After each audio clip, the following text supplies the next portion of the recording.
Hello students, welcome to science beta YouTube channel. আজকে তোমাদের biology class 12-এর biology second পার্টটা পড়াবো।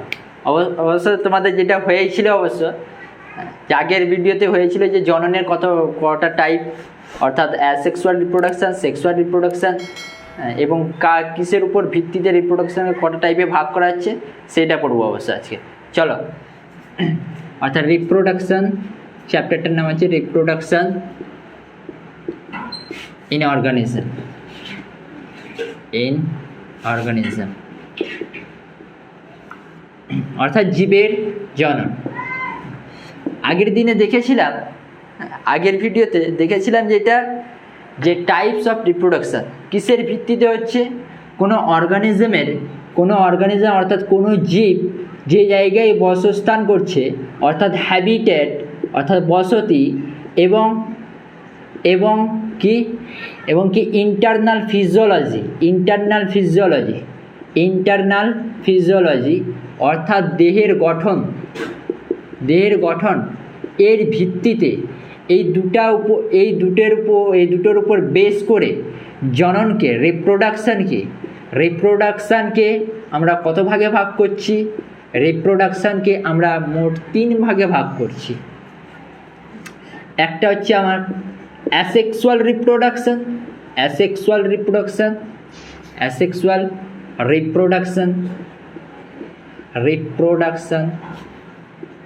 অর্থাৎ একে বাংলায় বলা হয় অযৌন জনন। তারপর আর কি আছে তোমার? সেক্সুয়াল রিপ্রোডাকশান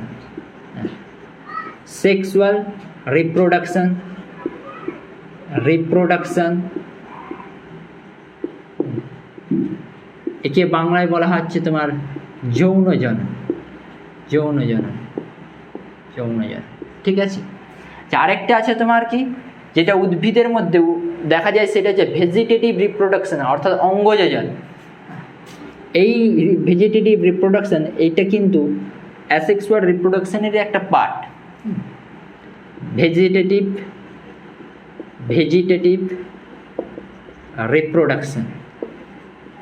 রিপ্রোডাকশান অর্থাৎ কি, এটাকে বাংলায় বলা হচ্ছে তোমার অঙ্গজ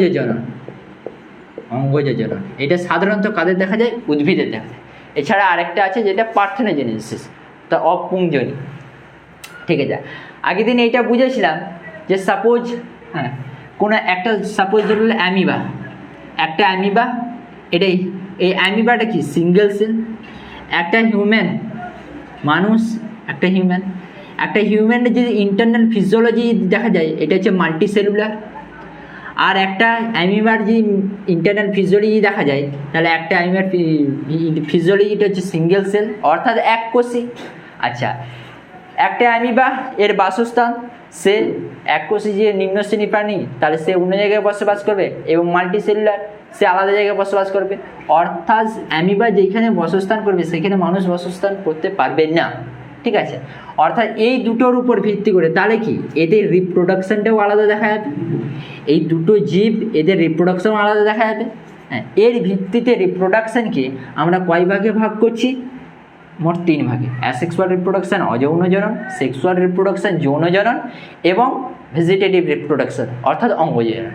ঠিক আছে, এবারটি এক একটা রিপ্রোডাকশান সম্বন্ধে আমরা ডিটেলসে পড়ব। চলো, অ্যাসেক্সুয়াল রিপ্রোডাকশান পড়ব। আচ্ছা, অ্যাসেক্সুয়াল রিপ্রোডাকশান।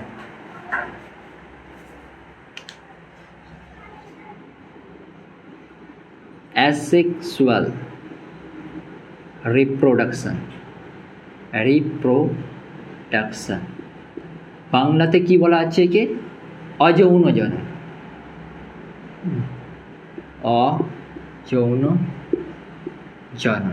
ঠিক আছে, অযৌন জনন বলা হচ্ছে। আচ্ছা, এই জননের কি হচ্ছে তোমার, এই অযৌন জননের কয়েকটা ফিচার্স অর্থাৎ কয়েকটা বৈশিষ্ট্যটাকে আমরা পড়ে দেবো। এইটা হচ্ছে এইখানে যখন এই জননটা হচ্ছে, শুধুমাত্র একটি মাত্র জনিত্র কোষেরই প্রয়োজন আছে, এছাড়া আদার্স কোনো কিছুর প্রয়োজন নেই। একটি মাত্র জনিত্র কোষের প্রয়োজন। কি? একটি মাত্র জনিত্রী কোষের প্রয়োজন। একটি মাত্র জনিত্রী কোষের প্রয়োজন, হ্যাঁ কোষের প্রয়োজন, একটি মাত্র জনিত্র কোষের প্রয়োজন আছে, বুঝে গেল? এছাড়া এইখানে কি দেখা যাবে? এখানে শুধুমাত্র তোমার মাইটোসিস কোষ বিভাজন দেখা যাবে, মিওসিস কোষ বিভাজন দেখা যাবে নি, অর্থাৎ মাইটোসিস কোষ বিভাজন দেখা যাবে। মাইটোসিস কোষ বিভাজন উপস্থিত, ঠিক আছে, মাইটোসিস কোষ বিভাজন উপস্থিত, ঠিক আছে। এখানে যেসব অপত্যগুলো উৎপন্ন হবে, এই অপত্যগুলোর মধ্যে কোনো ধরনের ভ্যারিয়েশন বা বিভেদ দেখা যাবে না, অর্থাৎ বিভেদ বা ভ্যারিয়েশন পরিলক্ষিত নয়, অর্থাৎ বিভেদ অর্থাৎ ভ্যারিয়েশন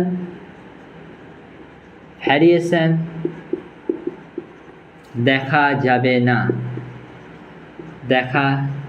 না। কারণ কি? এখানের মধ্যে তোমার নিষেক অনুপস্থিত আছে, নিষেক অনুপস্থিত, ঠিক আছে, নিষেক অনুপস্থিত।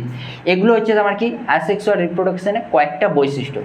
এছাড়া দেখব যে অ্যাসেক্সুয়াল রিপ্রোডাকশনে যেসব উৎপন্ন জীবগুলো আছে সেগুলো কিন্তু তোমার জেনেটিক্যালিভাবেও এবং মরফোলজিক্যালিভাবে জনিত্রী কোষের সমান, ঠিক আছে। তখন ওইটাকে কি বলবো আমরা? তখন ওইটাকে আমরা বলবো যে ক্লোন বলবো, ঠিক আছে। সাপোজ ধরে নাও এটা একটা জীব, সাপোজ এইটা অ্যাসেক্সুয়াল রিপ্রোডাকশনের মাধ্যমে এখানে একটা জীব উৎপন্ন করলো, ঠিক আছে। অর্থাৎ এই কোষটা যেই রকম, এই কোষটার দেহের মধ্যে যত পরিমাণে ডিএনএ আছে, এটা কি আমার এটা জনিত্রী কোষ, প্যারেন্টাল সেল, আর এটা কি অপত্য কোষ, অর্থাৎ যে কোষটা উৎপন্ন হলো কার থ্রু দিয়ে? তোমার অ্যাসেক্সুয়াল রিপ্রোডাকশনের থ্রু দিয়ে। তাহলে কি এই কোষটা তোমার যে এর দেহের মধ্যে যে পরিমাণ ডিএনএ আছে, এই কোষটার দেহের মধ্যে সেম পরিমাণ ডিএনএ থাকে, ঠিক আছে। আর এই কোষটা যেই রকম দেখতে, ঠিক এই কোষটাও ঠিক সেই রকম দেখতে, বোঝা গেল? তখন এই রকম অপত্য কোষগুলোকে আমরা কি বলবো? তখন এই রকম অপত্য কোষগুলোকে আমরা বলবো কি? ক্লোন বলবো। কি বলবো আমরা? তখন এইরকম অপত্য কোষগুলোকে আমরা ক্লোন বলবো, বুঝলেন? তার মানে কি এটা জেনেটিক্যালি এবং মরফোলজিক্যালি সেম কার? জনিত্রী কোষের পুরো দেখতে পুরো হুবহু একই, ঠিক আছে। তাহলে অযৌন জনন কাকে বলবো আমরা? যে জনন পদ্ধতিতে গ্যামেট উৎপাদন ছাড়াই জনিত্রী মাতৃকোষ বিভাজিত হয়ে তোমার রেণু তৈরির মাধ্যমে, অথবা জনিত্রী কোষ বিভাজিতে অপত্য কোষ উৎপন্ন করে, বা রেণু তৈরির মাধ্যমেও মানে অপত্য কোষ উৎপন্ন করে, ঠিক আছে। তাকে আমরা কি বলবো? তাকে আমরা বলবো অযৌন জনন, ঠিক আছে। এবারটি দেখবো আমরা যে অযৌন জনন যে কীরকমভাবে সম্পন্ন হয়, অর্থাৎ কটা পদ্ধতির সাহায্যে সম্পন্ন হয় সেগুলো দেখবো। অবশ্য সেগুলো শুধুমাত্র উদাহরণগুলাই শুধুমাত্র ইম্পর্টেন্ট আছে, এছাড়া সেরকম কিছু ইম্পর্টেন্ট নেই, ঠিক আছে। চলো, অর্থাৎ modes of asexual reproduction, modes of asexual reproduction, modes of asexual reproduction,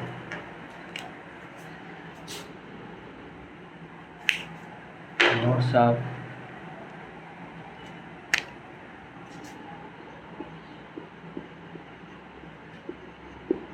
অর্থাৎ অ্যাসেক্সুয়াল রিপ্রোডাকশন অর্থাৎ অযৌন জনন কীরকমভাবে সম্পন্ন হয়, ঠিক আছে। অর্থাৎ একটা জীব থেকে আরেকটা জীব উৎপন্ন হবে, সেটা কীরকমভাবে হয়, অযৌন জনন পদ্ধতি কোন কোন জীব সম্পন্ন করে সেটা দেখবো অবশ্য, ঠিক আছে। এবারটি প্রথম হচ্ছে যে ফিশন পদ্ধতি, ফিশন অর্থাৎ এটার বাংলা মানে হচ্ছে বিভাজন পদ্ধতি, ঠিক আছে। এই বিভাজন পদ্ধতি আবার তোমার দুই ভাগে দেখা যায়। একটা হচ্ছে তোমার বাইনারি ফিশন, আরেকটা হচ্ছে তোমার মাল্টিপল ফিশন। অর্থাৎ binary fission, binary fission, binary fission যেটা তোমার কি দ্বিবিভাজন, দ্বিবিভাজন। আরেকটা কি তোমার multiple fission, multiple fission.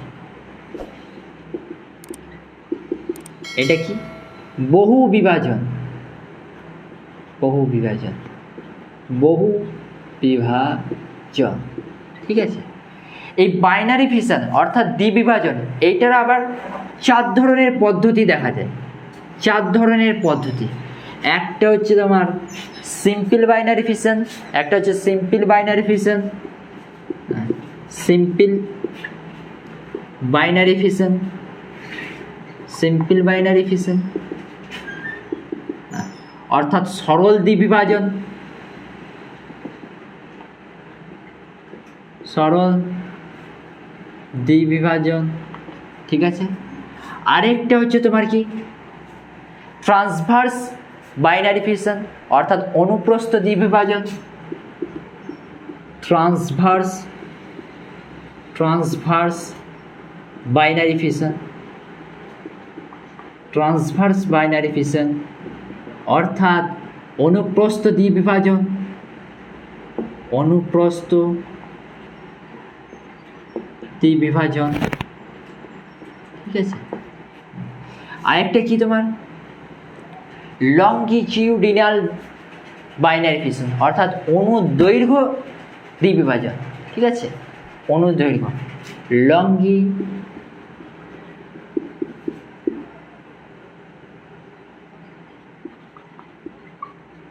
Binary fission, binary fission অর্থাৎ অনুদৈর্ঘ্য দ্বিবিভাজন, অনুদৈর্ঘ্য দ্বিবিভাজন, দ্বিবিভাজন। ঠিক আছে, আরেকটা কি তোমার অবলিক বাইনারি ফিশন অর্থাৎ তির্যক দ্বিবিভাজন।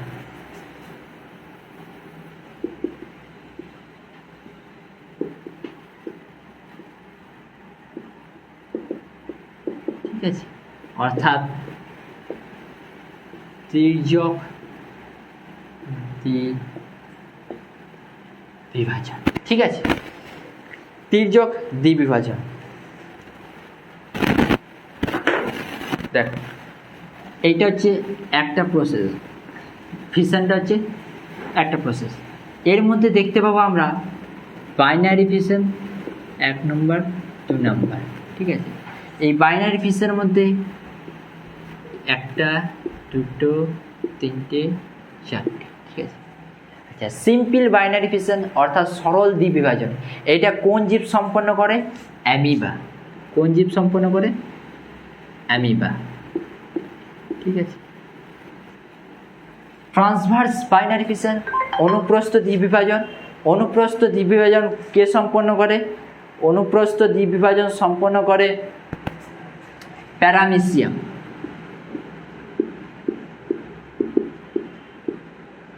প্যারামেসিয়াম। ঠিক আছে, লংগিটিউডিনাল বাইনারি ফিশন অর্থাৎ অনুদৈর্ঘ্য দ্বিবিভাজন কে সম্পন্ন করে? ইউগ্লিনা। ইউগ্লিনা। ঠিক আছে, আর এইদিকে আমরা কি দেখছি যে মাল্টিপল ফিশন অর্থাৎ বহু বিভাজন কে সম্পন্ন করে? তোমার অ্যামিবা অথবা প্লাজমোডিয়াম। Amoeba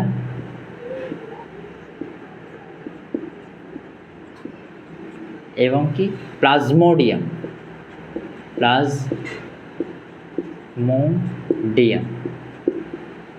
plasmodium. বুঝা গেল? এবারটি দেখব যে সিম্পল বাইনারি ফিশন বলতে কীরকম বাইনারি ফিশন, অর্থাৎ এই একটা সেল সোজাসুজিভাবে এরকমভাবে বিভাজিত হয়ে দুটো উৎপন্ন করে। বুঝা গেল? ট্রান্সভার্স বিভাজন অর্থাৎ অনুপ্রস্থ দ্বিবিভাজন, অর্থাৎ অনুপ্রস্থ বলতে এইরকমভাবে প্রস্থ বরাবর বিভাজিত হবে। ঠিক আছে, লংগিটিউডিনাল বলতে এই একটা জীব অর্থাৎ দৈর্ঘ্য বরাবর বিভাজিত হবে। আর অবলিক বলতে তির্যক বলতে এরকম তির্যকভাবে দুটা জীব বিভাজিত হবে। ঠিক আছে, আর মাল্টিপল ফিশন বলতে তোমার অর্থাৎ বহু বিভাজন বলতে তোমার যে একটা জীব এইখানে এদের নিউক্লিয়াসগুলো বিভাজিত হয়ে, এদের নিউক্লিয়াসগুলো বা এখানে সমস্ত এইখানকার কোষগুলো বিভাজিত হয়ে রেণু তৈরির মাধ্যমে তোমার অসংখ্য জীব উৎপন্ন করবে, বুঝলে, অসংখ্য জীব উৎপন্ন করবে। এইটা হচ্ছে তোমার কি ফিশন অর্থাৎ বিভাজন পদ্ধতিতে, ঠিক আছে। এরপরে দেখবো বাডিং। বাডিং পদ্ধতিতে কোন জীব সম্পন্ন করে? অর্থাৎ বাডিং পদ্ধতিতে সম্পন্ন করে তোমার কি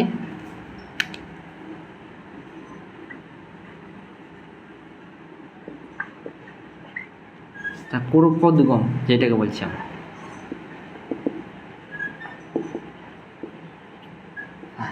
এটা তো সম্পন্ন করে হাইড্রা, ইস্ট।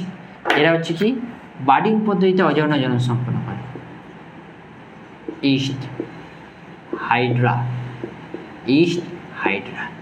ঠিক আছে। এছাড়া আরও অনেক প্রসেস, আরও অনেক মোডস আছে, চলো সেগুলো দেখবো অবশ্য। আর কি আছে? ফ্রাগমেন্টেশন আছে, 3 নম্বর ফ্রাগমেন্টেশন আছে।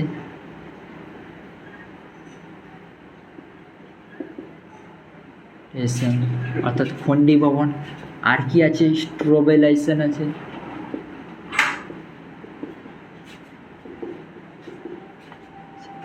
এছাড়া আর কি আছে? এছাড়া আর আছে তোমার রিজেনারেশন আছে, স্পোরিউলেশন আছে।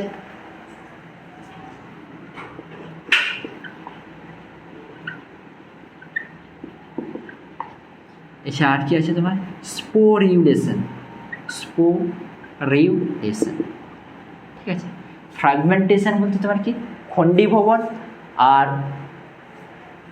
রিজেনারেশন বলতে তোমার পুনরুৎপাদন, স্পোরিউলেশন বলতে তোমার রেণু তৈরির মাধ্যমে, ঠিক আছে। এই 4, 5, 6, ঠিক আছে।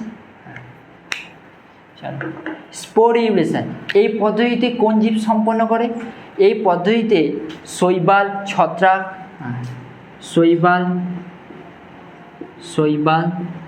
ছত্রাক এরা, ঠিক আছে।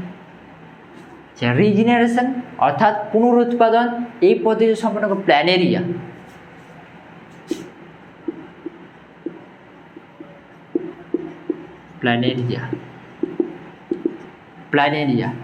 এছাড়া আর কি দেখতে পাবো? এছাড়া আর দেখতে পাবো তোমার ফ্র্যাগমেন্টেশন পদ্ধতিতে সম্পন্ন করে তোমার কে খণ্ডীভবন, স্পাইরোগাইরা।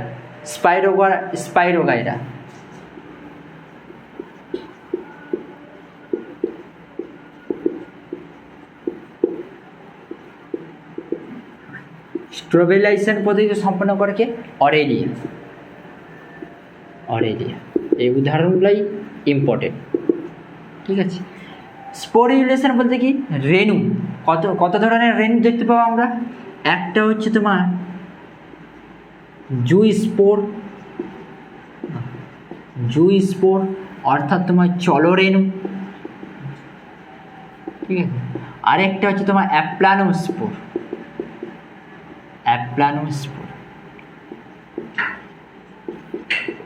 ঠিক আছে, অর্থাৎ অচলরেণু, ঠিক আছে। এই অচলরেণুর অনেকগুলো ভাগ আছে, কনিডিয়া, অয়েডিয়া।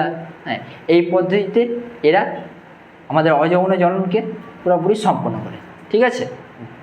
এরপরে দেখবো আমরা অযৌন জননে সুবিধা এবং অসুবিধা, এগুলোকে দেখবো, অর্থাৎ অ্যাডভান্টেজ এবং ডিসঅ্যাডভান্টেজ কী আছে। অ্যাডভান্টেজ এবং ডিসঅ্যাডভান্টেজ।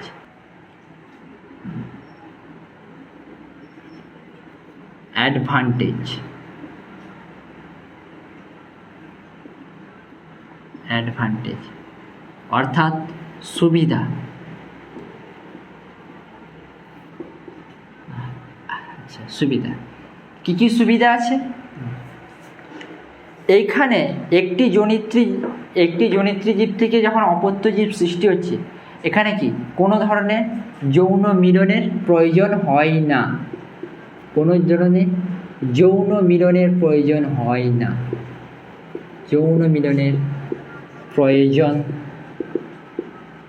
হয় না, ঠিক আছে।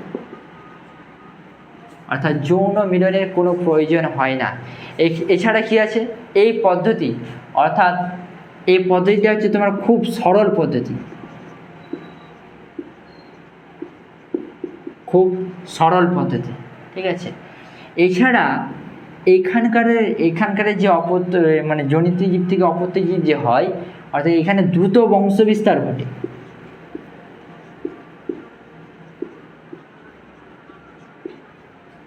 দ্রুত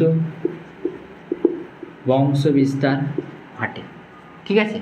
এখানে দ্রুত বংশবিস্তার ঘটে। এছাড়া আর কি দেখতে পাবো, জনিত্রী জীব অসংখ্য পরিমাণ অপত্যজীব সৃষ্টি করে, ঠিক আছে। এরপরে আমরা দেখবো যে এটা ডিসঅ্যাডভান্টেজ, অর্থাৎ কী কী অসুবিধা। ডিসঅ্যাডভান্টেজ,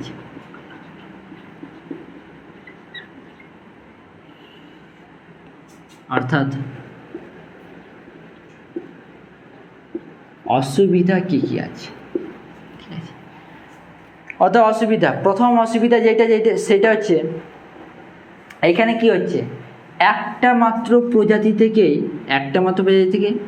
একটা জীব সৃষ্টি হচ্ছে। এখানে কি কোনো ধরনের নিষেক হচ্ছে নি, অর্থাৎ কোনো মানে মিওসিস সেল ডিভিশন হচ্ছে নি। অর্থাৎ কি জনিত্রী জীব থেকে একদম ডাইরেক্ট, যেমন জনিত্রী জীবের হুবহু কপি কোথায় অপত্য জীবে এসছে, অপত্য জীব। আচ্ছা, এইটা কি বলছি আমরা, ক্লোন বলছি। এর ফলে কি যখন কি এদের মধ্যে ভ্যারিয়েশন, অর্থাৎ বিভেদ দেখা যাচ্ছে না, এদের মধ্যে কোনো বিভেদ দেখা যাচ্ছে না, অর্থাৎ নতুন প্রজাতির কোনো আবির্ভাব ঘটছে না, ঠিক আছে। এদের মধ্যে বিভেদ দেখা যাচ্ছে না, অর্থাৎ নতুন প্রজাতির কোনো আবির্ভাব ঘটছে না, নতুন প্রজাতি কোনো আবির্ভাব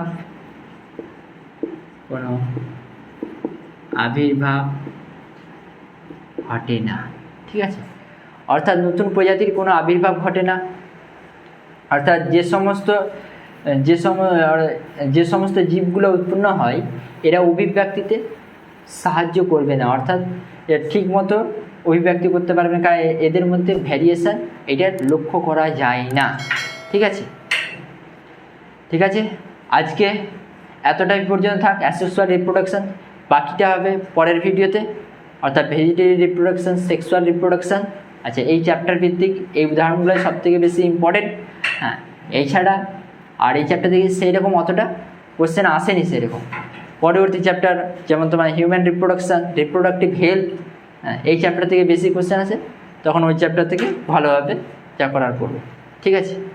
ঠিক আছে, ভিডিওটা ভালো লাগলে লাইক করো, কমেন্ট করো এবং চ্যানেলটাকে অতি অবশ্যই সাবস্ক্রাইব করবে।